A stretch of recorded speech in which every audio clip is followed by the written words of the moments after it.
तो बड़ी बात कही है महाराज जी ने, तालियों के साथ इस बात का स्वागत भी कीजिए।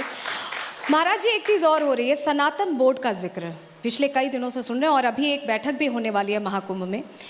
क्या आपको लगता है कि अब वक्त आ गया कि वाकई सनातन बोर्ड हो? क्योंकि हमारी बात कहने के लिए शायद उतनी मुखरता से सब अगर एकजुट होकर कहेंगे, कहा जाता है एकता में दम है, तो ये सनातन बोर्ड हमें उस एकता का मंच देगी, वो मजबूती देगी। देखिए, सनातन बोर्ड से भी बहुत अच्छा विकल्प है हमारे पास जी।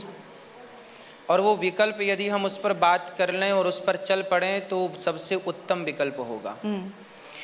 सनातन बोर्ड से ठीक है, यदि संत जन इसकी डिमांड कर रहे हैं तो यदि ये भी है तो कोई आपत्ति इसमें नहीं है जी। पर इससे भी एक उत्तम विकल्प ये है जी। कि हम सभी सनातनी अपनी शक्ति को मजबूत करें, अपने को मजबूत करें। जैसे मैंने हमेशा एक बात कही है कि देखो, थोड़ी देर के लिए सोचिए, जैसे हम चाहते हैं ना कि सनातन राष्ट्र होना चाहिए, हिंदू राष्ट्र होना चाहिए। जी। सनातन राष्ट्र क्यों होना चाहिए, इसका भी एक कारण मैं आपको बताऊं। बहुत सारे देश हैं जो मुस्लिम देश हैं, क्रिश्चियन देश हैं। यदि बहुत सारे क्रिश्चियन और मुस्लिम देश हो सकते हैं तो एक देश सनातनी देश क्यों नहीं हो सकता? पहला। दूसरा, यदि ये सनातन देश नहीं बना, सनातन राष्ट्र नहीं बना, थोड़ी देर के लिए सोच लीजिए कि यदि इस देश में मुसलमानों की संख्या अधिक हो गई जी। और यदि ये हिंदू राष्ट्र ना होकर, सनातन राष्ट्र ना होकर मुस्लिम राष्ट्र हो गया, तो फिर मेरा सवाल खड़ा होगा कि क्या इस देश में फिर हिंदू रह पाएंगे? क्या इस देश में फिर बौद्ध रह पाएंगे? क्या इस देश में फिर हमारे सिख भाई रह पाएंगे? और क्या इस देश में जैन रह पाएंगे? इसलिए हमने कहा कि चार भाई हो, चारों मिल, सनातन मतलब चारों जी, चारों को मिलके खड़ा होना पड़ेगा। और अपनी बेटी को झांसी की रानी और अपने बेटे को शिवाजी यदि आपने बना दिया, और जैसे हमारे अर्जुन को भगवान ने गीता सुनाई, पर गीता सुनाने के बाद भी युद्ध टला नहीं, गांडीव तो उठाना ही पड़ा। तो आपके बच्चों को गीता भी सिखाइए और गांडीव चलाना भी सिखाइए। यदि गीता और गांडीव का कॉम्बिनेशन आपने खड़ा कर दिया तो फिर ये देश अमर हो जाएगा। अमर मीन्स कभी इस देश में कभी फिर कोई मुगल, कोई अंग्रेज कभी आंख उठाने की चेष्टा ना करेंगे। हमको संगठित, जहाँ सुमति तहाँ संपत्ति नाना जी, जहाँ सुमति तहाँ संपत्ति नाना, जहाँ कुमति तहाँ विपत्ति निदाना। यदि झाड़ू तिनकों से बनती है ना तो संगठित होती है, तो झाड़ू लगा के कचरे को साफ कर देती है। और यदि वो खुद बिखर गई, तिनकों से तिनका बिखर गया, तो खुद कचरा हो जाती है। जी। हम सनातनियों में सबसे बड़ा दुर्भाग्य ये हुआ कि हम जातियों पे बिखर गए। जैसे अभी थोड़ी देर पहले भैया ने सवाल किया कि क्या जातीय जनगणना होनी चाहिए?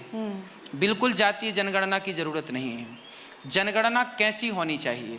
इस देश में ये पता लगाओ कि सनातनी कितने हैं, मुस्लिम कितने हैं, अन्य कितने हैं। ये पता लगाने की जरूरत नहीं है कि ब्राह्मण, क्षत्रिय, वैश्य, शूद्र कितने हैं। हम तो चारों एक बाप की संतान हैं, हमें अलग अलग बांटने की क्या जरूरत है? हम तो चारों संगठित रहते हैं। नेताओं को पता लग जाए कि ये ब्राह्मण इतने, क्षत्रिय इतने, वैश्य इतने, तो वो राजनीति चालू कर लेते हैं। इसलिए सनातन कितने हैं, सनातनी कितने हैं, ये पता लगाओ। मुसलमान कितने हैं इस देश में, ये पता लगाओ। जातीय जनगणना नहीं होनी चाहिए। जातीय जनगणना नहीं होनी चाहिए। महाराज जी, एक सवाल मेरा ये भी है, हिंदू धर्म को लेकर कई तरह की चीज़ें कही जाती हैं। अमूमन आप भी देखते होंगे, वीडियोज़ आते हैं बाकायदा कि प्रासंगिक नहीं है, आज के दौर में कैसे प्रासंगिक है। ज़रा उनको भी मैं चाहूँगी कि आप इस मंच से जवाब। प्रासंगिक नहीं लगा आपको? क्या प्रासंगिक नहीं लगा, बताइए। नहीं, लोग ये कहते हैं जनरली ना कि ये कैसे होगा, मोह माया छोड़ने की बात होती है। नहीं, मोह माया तो छोड़ना ही पड़ता है। अभी हमारे टाटा जी चले गए तो क्या लेके चले गए? तो छोड़ना तो सबके बाप को पड़ा और तुम्हें भी छोड़ना पड़ेगा जी।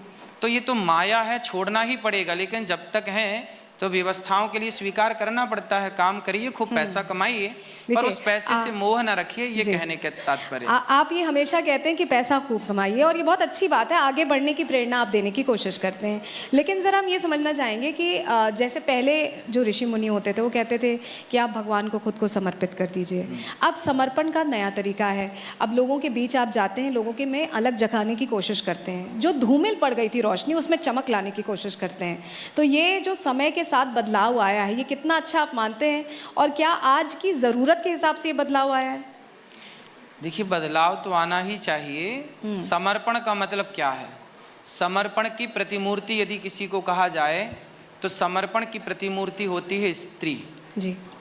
स्त्री के भीतर जितना समर्पण होता है इतना समर्पण किसी के भीतर नहीं होता। स्त्री जब विवाह होता है ना तो वह अपना नाम छोड़ देती है, अपना जाति अपना गोत्र छोड़ देती है और पति के नाम, पति की जाति, पति के गोत्र से जानी और पहचानी जाती है। ये समर्पण है कि अपनी जाति का विलय कर दिया, समाप्त कर दिया। जी। ये समर्पण है।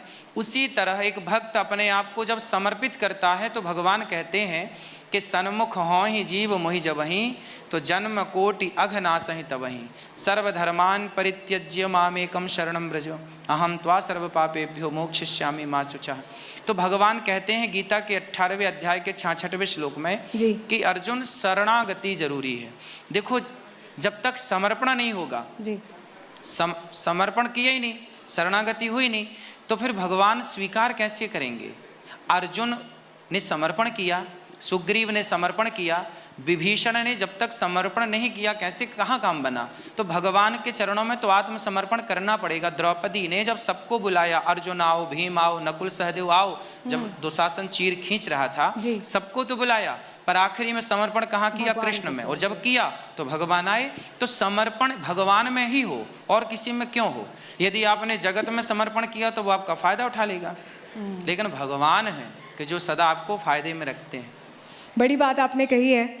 जब लोग आपको बुलाते हैं गुरुजी, बहुत सारे पॉडकास्ट मैंने देखे, इंटरव्यूज़ मैंने देखे, तो कोशिश ये करते हैं कुछ वायरल निकलवा लें या कुछ ऐसा बोलें, आपको भड़काने की बड़ी कोशिश होती है, क्योंकि आप बहुत अलग अंदाज में, चुटीले अंदाज में अपनी कथाओं में भी जवाब देते हैं लोगों को।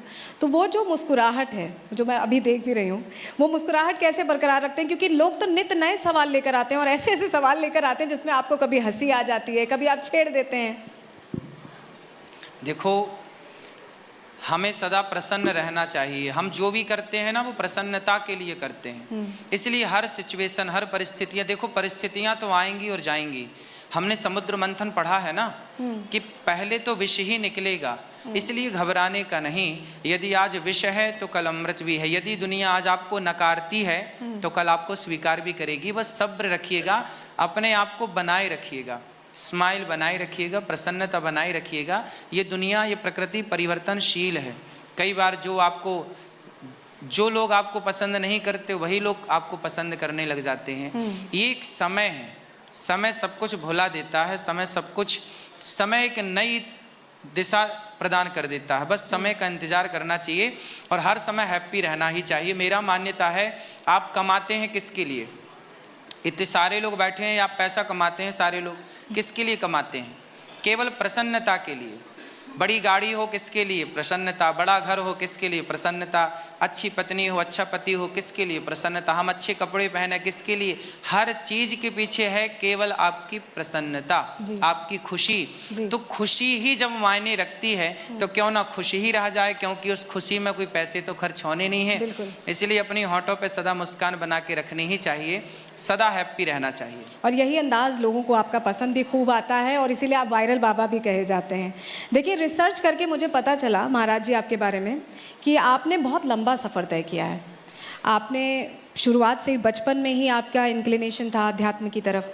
आप ट्रक कंडक्टर भी रहे हैं, ये भी मुझे पता चला। किसको किसको पता है कि महाराज जी ट्रक कंडक्टर भी रहे हैं यहाँ पर?